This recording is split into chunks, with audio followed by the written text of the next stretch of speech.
لا إله إلا الله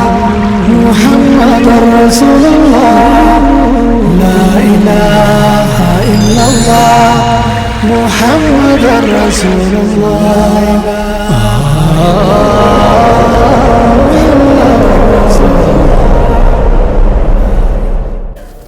ومن سيئات أعمالنا من يهده الله فلا مضل له ومن يضلل فلا هادي له وأشهد أن لا إله إلا الله وحده لا شريك له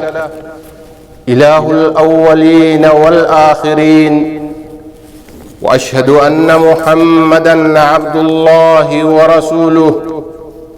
المبعوث رحمة للعالمين فصلوات الله وسلامه عليه وعلى آله الطيبين الطاهرين وصحابته أجمعين أما بعد أوصيكم ونفسي بتقوى الله وقد أمركم الله بذلك في القرآن العظيم حيث يقول يا أيها الذين آمنوا اتقوا الله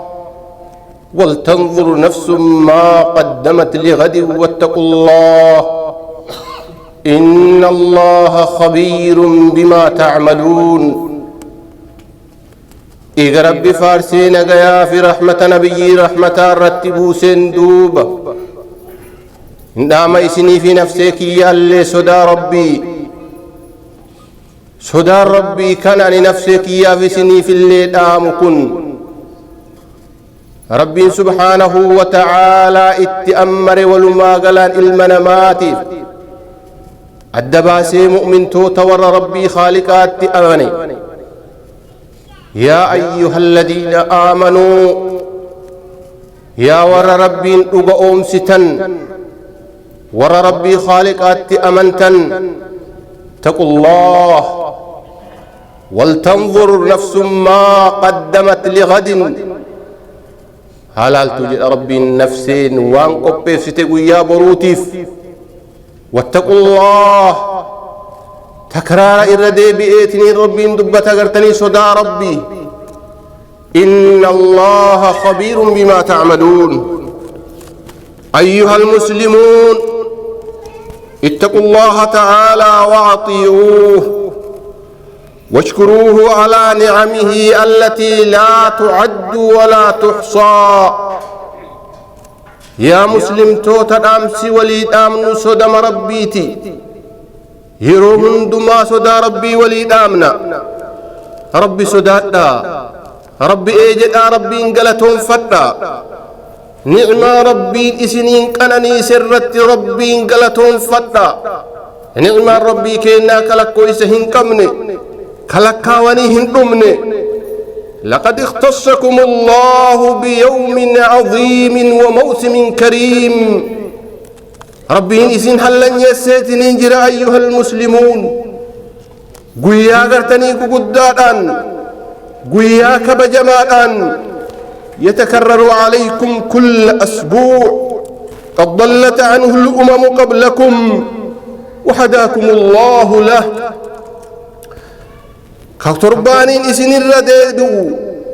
كربين الرجلس أمة إسن درا أمة نبي محمد درا ربين اتئسن كجلت أمة محمد. وفي جامع الترمذي رحمه الله من حديث أبي هريرة رضي الله عنه عن النبي صلى الله عليه وسلم قال خير يوم طلعت فيه الشمس يوم الجمعة فيه خلق الله آدم وفيه أدخل الجنة وفيه أخرج منها ولا تقوم الساعة إلا في يوم الجمعة. حديث أبا هريرة ربي إراها جالة نبي ربي إرانو أديسي أكجد إرقمان ربي إرجالان قويان أدون كيست باتي قويا جمعاتي مال سبب إساء ربين إسا قيا جمعة كان كيس نبي آدمين اللي أومي جنة اللي قيا كان كيس إسا سينسسي جنة كيس اللي قيا كان كيس إسا باسي ساعا قيا قياما اللي قيا كان كيس جتشودا. وعن طارق بن شهاب رضي الله عنه قال جاء رجل من اليهودي إلى عمر بن الخطاب رضي الله عنه فقال يا أمير المؤمنين آية في كتابكم تقرؤونها لو علينا نزلت معشر اليهود لاتخذنا ذلك اليوم عيدا. حديث طارق بن شهاب وديس ربي إراها جالتو نمني تكو كي يهودان أفجد قرأ أمير مؤمن توتا عمر بن الخطاب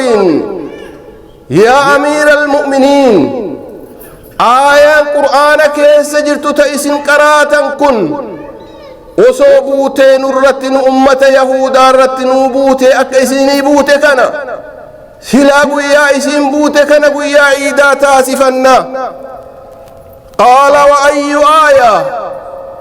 أمير المؤمن توتا قافي قافة آيات بانتا. قال اليوم أكملت لكم دينكم وأتممت عليكم نعمتي ورضيت لكم الإسلام دينا. آيات نبانا آيا ربي انجل قرتني إسني قوت ديني كيسن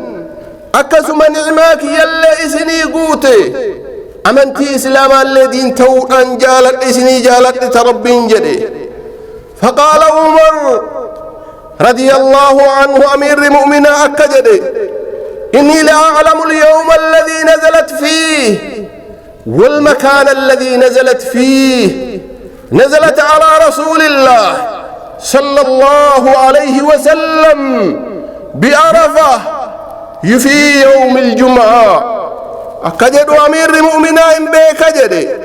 آيات نبويا إسين كيس بوتي بك إسين اتبوت اللي بوت آيانتن إرقما ربي الرت نقاف رحمن ربي الرت هاجرات وهو واقف بعرفة كأني الأب تاجر عرفا ويا حجة الوداع ويا جمعة كيس. وكان النبي صلى الله عليه وسلم تعظيم هذا اليوم وتشريفه وتخصيصه بعبادات يختص بها عن غيره. هدين إرقما ربي تيتنين جرا كقدس قياكنا ككبج قياكنا كحلن يسو عبادا إني قرتني حلن يفتون قيا برورا. فكان صلى الله عليه وسلم يقرأ هاتين السورتين في فجر يوم الجمعة. إرقما ربي تيتنين جرا كقرأ سورة كان لمان صباح قنم قرتني كل جمعة ألف لام ميم تنزيل وهل أتى على الإنسان سورة كان لمن قرأ نبي ربي عليه الصلاة والسلام. وإنما كان يقرأ هاتين السورتين لأنهما تضمنتا آية سورة كان لمن تولدتكبته ما كان وما يكون في يومها وانت يفي وانت وفديم اللي وياك نكس. ففي قراءتهما قرأون قرتني سورة كان لماني في هذا اليوم وياك نكس تذكير للأمة بما يحدث فيه من الأحداث العظام. يا دك أمة يا دكيسة كيس جرا وان وياك نكس أرقموا فديمو حادثة وقردو فلدر إلمنا ما جرتو حتى يستعدوا لذلك أكاقباو في المنما ويا سنيف. ومن خصائص هذا اليوم وانقويان كن حلا جيفة قبرا الإكثار من الصلاة والسلام على النبي صلى الله عليه وسلم فيه وفي ليلته. هدوميسني صلاة في سلام إرقما ربي الرتبوسو نقيا في رحمن ربي الرتهاجراتو قوياكنا في هالكنسا كيست اللي لأن كل خير نالته هذه الأمة في هذا اليوم. شفتي وان خيري تيك أمني نبي محمد كن أرقتي قويا كنا في قويا كي بروك السلي من خيري الدنيا والآخرة خيري بي الدنيا في كم بي آخرة اللي فإنما نالته على يد هذا النبي الكريم كرا إرجما كان نبي محمد كبجماته كان أرجته كان ابن الرجل أقلتني نقا في رحمته نبي رحمة رتبوسون. ومن خصائص هذا اليوم أيضا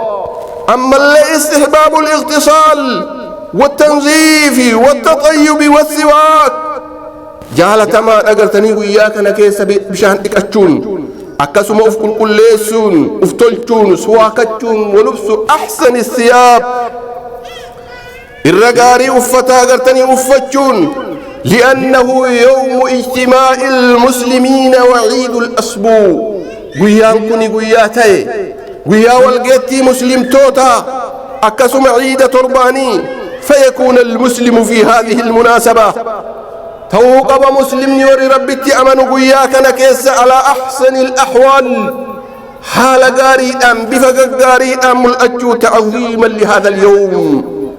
قدسوا أبوياكنا. ومن خصائص هذا اليوم وانقويانكم قبر أما الاستحباب التبكير بالذهاب لصلاة الجمعة جنم فتشود أما قرى صلاة جمعة جنمان أفو فإن المبكر ورقنا من مسجد ربي تلفو إذا دخل المسجد فاشتغل بالصلاة والذكر وتلاوة القرآن يوشاق لأسني من ربي كس صلاة الرب ذكروا أن قرآن ربي قرأوا أن حصل على خيرات كثيرة خيري قردو قرتني أرقته والملائكة تستغفر له طيلة بقائه في المسجد ملائكة ربي اللي ربي الرعرار ما إساف بربادي حم إني مسجدك يسجر ويكتب له أجر المصلي ما دام ينتظر الصلاة إساف برفما من دانقرتني سوامني نما صلاته ما دام إني صلاة إيقتا جرات مسجدك يسجر. وكثير من الناس هدوا المن مرة ترك هذا الأجر في هذا الزمان إيساتنين جرى قرتني أجري أككنا وقرداكنا زمن أمنوا كيس جركنا فصار لا يأتي لصلاة الجمعة إلا في آخر لحظة تياتنين جرى هدون المن ما كن كهن رفني صلاة ربي صلاة جمعة إراميش وقتي آمل فمنهم من يأتي وقت الخطبة فقط قري المن مرة نما أفتو جرى وقو خطبا جلق ببتشا ومنهم من يتأخر إلى الإقامة هدو المن مرة أما نما دوبتها فتو جرى حق صلاة إقامة قني يؤنن ومنهم من يأتي في آخر الصلاة هدو المن مرة قرتني كان آخر صلاة فتو جرى وهذا حرمان كبير كوني قرتني هونغو قردو الرأي ولنعلم ها بين كل كناي أن أول سنة تركت في الإسلام هي ترك التبكير إلى المساجد. أول سنة آغرتني إسلام ما كيست كان إيفمت جنم فتشودت أبو أنا من إيسو جر مسجد أبو يا جمعة فاتقوا الله أيها المسلمون صدات ربي كيس يا مسلم توت ولا تحرموا أنفسكم هذا الثواب العظيم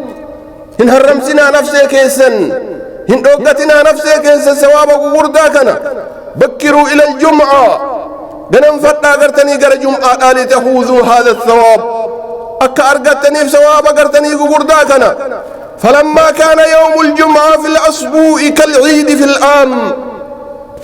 أنا نقول جمعة كنت ربان كيست أكا عيد وقاء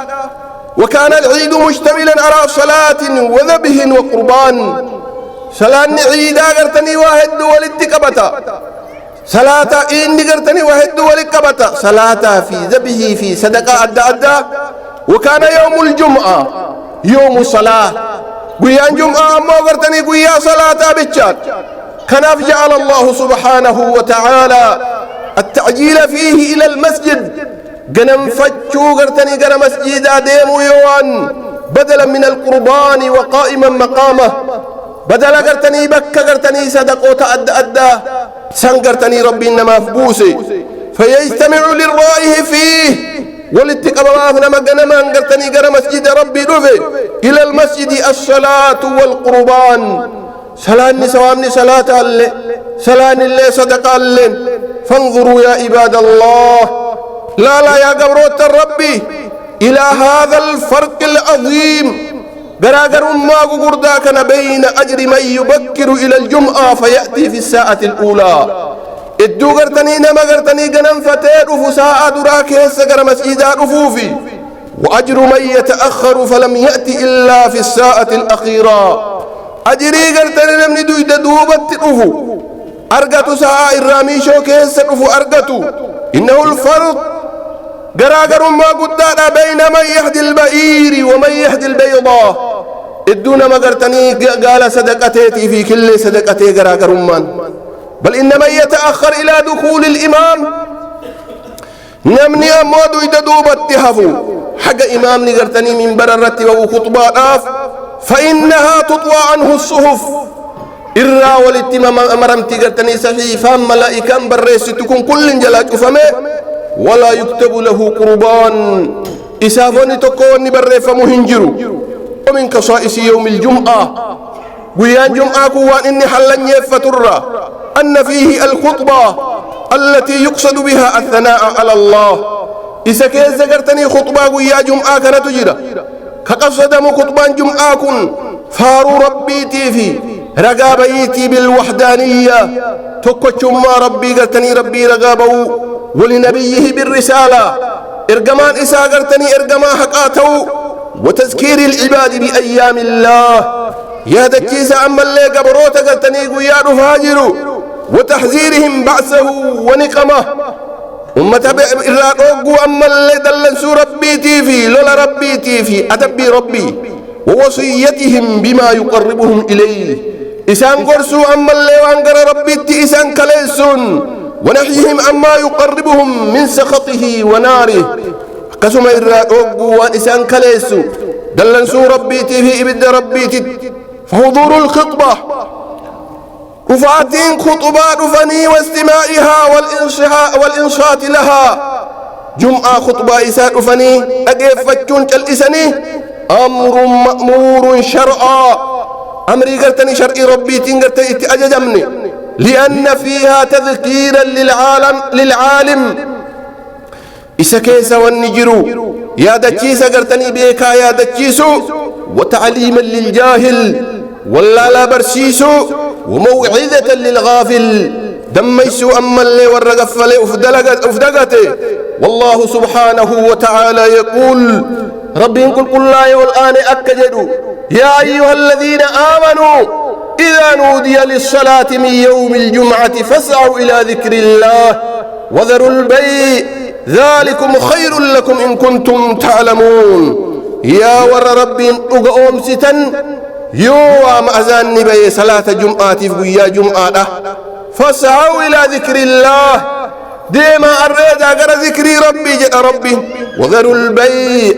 إيسا بيتا غرغرة تقوتشاو قد شفاتي ذلكم خير لكم بوتش أكناكم قرتني إسني في شالا دا وسوك بيتا تاتني وذكر الله المأمور بالسعي إليه ذكر الرب اتنما أمر ديما جدي قرأيسات اتنما أمر هو الخطبة والصلاة سني خطبة آفي قرتني صلاة كنا ولهذا يشرع لمن هدر كناف قرتني قراتا قرتني إنما أفي من ربي أفي هندم إساتو أن يتجه بسمعه وقلبه إلى الخطبة قرقل شون تقيف قرأ أفيتي في قلبي أفي اللي قرأ خطبة ولا يعبث ولا يتكلم حال الخطبة أكن تأني أكن ينهاسيني وتكو أكن دبني حال إمامني خطبة أجرت ففي صحيح مسلم رحمه الله صحيح مسلم كيست تقرتي رب الرحمة إساها قدو حديثني إذا قلت لصاحبك أنشد يوم الجمعة والإمام يخطب فقد لغوا يوم أطوتيت نموابا ليسينو جلي أبوك دي جلي وكجتون تاتي سواب قرتني جمعة أبدي جتشون والمشكلة التي لا تقل خطورتها عن اللغو ركو أنجرت قرتنيكا ثواب أبيتي كنا قد هنتين مشكلة الأذان في التليفونات ركنا تليفون أذان تليفونك يساقرتني ديمات ننجرتكن وهي أكبر مشكلة التي يواجهها المسلمون في المساجد في كل مكان ركونا من مسلم توتا هندنو إرى دبتات ننجروا من ربي كيست مساجد يودكن إذن فليتق الله كل حاضر للجمعة شفت ورم جمعة ديمو قرتي صدى ربي إسر حاجراته ألا يتكلم ولا يشغل بشيء أولا من ربي يوسينيت ننجد أكا قرتني هنشاغل لواتكوف أكا واتك هندبن وأن يقفل تليفوناته بمجرد دخول المسجد أكا شوفوا قرتني تليفوناته فيك النين قرتني أكا ويتأول مسجد سينين وإلا فليعلم كل واحد منهم يوكنا هنتين شفتنا ماتو قرتني هابيكو أولا قرتني أكما سوابك الأباتني انجروا ثانيا بأنه شوش على الإمام وأشغله عن الخطبة لما نقرتني كان درا إمام اللي شاغلا إذا قرتني خطبة الرئيس شاغلا ثالثا وعلى المستمعين شاغلهم مستمعوا تورد أقيفة الليسان شاغلا عن الاستماع للخطبة خطبة أقيفة جرى قرتني إسان شاغلا يقول الله تبارك وتعالى أكجد ربي قل لا الآن يا أيها الذين آمنوا أطيعوا الله ورسوله ولا تولوا عنه وأنتم تسمعون ولا تكونوا كالذين قالوا سمعنا وهم لا يسمعون بارك الله لي ولكم في القرآن العظيم ونفعني وإياكم بما فيه من الآيات والذكر الحكيم أقول ما تسمعون وأستغفر الله العظيم لي ولكم ولسائر المسلمين من كل ذنب فاستغفروه إنه هو الغفور الرحيم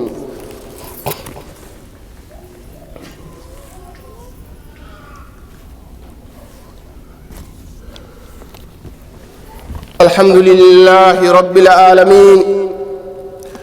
والصلاة والسلام على خير خلق الله أجمعين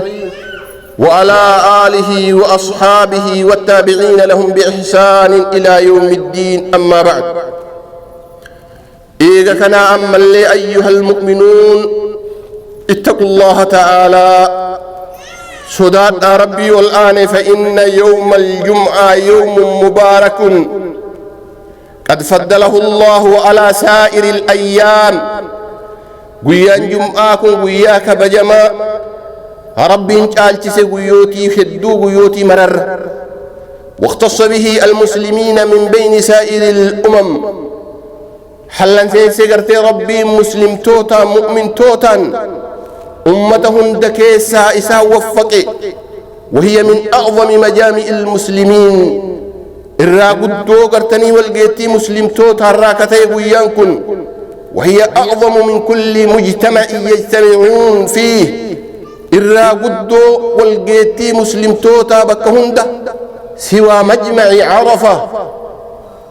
قويا عرفة ملي قويان كان رغرتني قدادا هنجر جتشو من تركها تهاونا بها طبع الله على قلبه نمني إيسى قويا كان والقيتي قويا كان صلاة قويا كان ربي قلبي إسارة طبع برس ومن صلاها وحافظ عليها نمني قويا كان إيقتيتي فتي صلاتي كفرت عنه من الذنوب الصغائر الراحي تقرتني ذنوب معسيتة تكا ما بينها وبين الجمعة الأخرى إدو قرتني جمعة لماني كنجرو وأما الذنوب الكبائر معسيتوني قردان أمو فلا تكفر إلا بالتوبة منها إن هقمتنا مرة قرتني هقر ربي في ديب أنتي لأن الرسول صلى الله عليه وسلم إرقم ربي نقا في رحمن ربي إرتها جرات إنما ذكر أن الجمعة تكفر الذنوب الصغائر دون الكبائر ويا جمعة كن هيت ما ستقرتني تتكا وقردا كنتين حيث قال صلى الله عليه وسلم نقا في رحمن ربي إرتها جرات أكد الصلوات الخمس والجمعة إلى الجمعة ورمضان إلى رمضان كفارة لما بينهن إذا اجتنبت الكبائر سلاني شنن قرتني شننت جمعات رمضانت كفارة ادو كانت ما أسنت تكون نمر حق إذا اجتنبت الكبائر يوم أسيت قردار قرني فقاتا. أيها الأحباب فلا تفوتوا على أنفسكم هذا الأجر العظيم. هن في الرقرتني هن دبرسنا نفسك سنر أجريك قردا أككنا ولا تطيعوا أنفسكم الأمارة بالسوء والشيطان. إن جدنا نفسك سنكرتني كهم تيسن أججوا في شيطان. إن جدنا الذي لا يريد لكم إلا الحلاك كواتك قرتني سنهم فين قرتني خيري تك قرتني سن أبمسيسو ملك. تقدموا في وقت مبكر إلى المسجد درفتا كوتا قرتني وقتي قنمات قر مسجدا إياتا لانتظار صلاة الجمعة. صلاة جمعة قرتني إيقاتشوداف. واعمروا وقتكم بطاعة الله من الصلاة والذكر وتلاوة القرآن. إجارتا قرتني يروكي السن سامتا طاعة ربي دفتني دلقاتشودان صلاة ربي كيسن ذكرودان كتاب ربي قرؤودان حتى يخرج الإمام. هجا إمام نقرتني بوت نقرتني مسجد من بررت. فإذا خرج يو إمام نبك من براكنت والبي فقد انتهى وقت الصلاة النافلة. وركيس جروف قرتني صلاة أميجر تايمين صلاة نافلة سنة صلاة. وإذا شرع في الخطبة يو إني خطبة جلك وجب الإنصات واجبته تنجر قرتني أجيفتشون. وحرم الكلام حرم فميت ننجر دبتشون حاسين تكوهن دئساتو. واعلموا أن خير الحديث كتاب الله وخير الهدي هدي محمد صلى الله عليه وسلم وشر الأمور محدثاتها. صلوا وسلموا على من أمركم الله بالصلاة والسلام عليه في القرآن العظيم حيث يقول إن الله وملائكته يصلون على النبي يا أيها الذين آمنوا صلوا عليه وسلموا تسليما. اللهم صل وسلم وبارك على عبدك ورسولك محمد كما صليت على إبراهيم وعلى آل إبراهيم وبارك على محمد وعلى آل محمد كما باركت على إبراهيم وعلى آل إبراهيم في العالمين إنك حميد مجيد. وارض اللهم عن الأربعة الخلفاء الراشدين المهديين أبي بكر وعمر وعثمان وعلي وعن بقية أصحابه أجمعين. اللهم أعز الإسلام والمسلمين وأذل الشرك والمشركين ودمر أعداء الدين وألف بين قلوب المؤمنين ووحد صفوفهم واجمع كلمتهم على الحق يا رب العالمين. اللهم انصر من نصر الدين واخذل من خذل عبادك المؤمنين برحمتك يا أرحم الراحمين. اللهم إنا نسألك إيمانا يباشر قلوبنا ويقينا صادقا حتى نعلم ألا يصيبنا إلا ما كتبت لنا وجعلنا راضين من الرزق والعيش بما قسمت لنا يا أرحم الراحمين. اللهم أغننا بالعلم وزينا بالهلم وأكرمنا بالتقوى وجملنا بالعافية يا حي يا قيوم برحمتك نستغيث ومن عذابك نستجير. أصلح لنا شأننا كله ولا تكلنا إلى أنفسنا طرفة عين يا أرحم الراحمين. اللهم اغفر لآبائنا وأمهاتنا وإخواننا المسلمين الذين سبقونا بالإيمان ولا تجعل في قلوبنا غلا للذين آمنوا ربنا إنك رؤوف رحيم. اللهم ارحمهم وعافيهم واعف عنهم وأكرم نزلهم ووسع مدخلهم وأغسلهم بالماء والثلج والبرد. اللهم جازهم بالحسنات إحسانا وبالسيئات عفوا وغفرانا. اللهم اجعلنا وإياهم من عبادك الذين تباهى بهم ملائكتك في الموقف العظيم. وارزقنا حسن النظر إلى وجهك الكريم مع الذين أنعمت عليهم من النبيين والصديقين والشهداء والصالحين الذين تجري من تحتهم الأنهار في جنات النعيم دعواهم فيها سبحانك اللهم وتحيتهم فيها سلام. ربنا آتنا في الدنيا حسنة وفي الآخرة حسنة وقنا عذاب النار. عباد الله إن الله يأمر بالعدل والإحسان وإيتاء ذي القربى وينهى عن الفحشاء والمنكر والبغي يعظكم لعلكم تذكرون وأوفوا بعهد الله إذا عاهدتم ولا تنقضوا الأيمان بعد توكيدها وقد جعلتم الله عليكم كفيلا إن الله يعلم ما تفعلون. لا إله إلا الله محمد رسول الله. لا إله إلا الله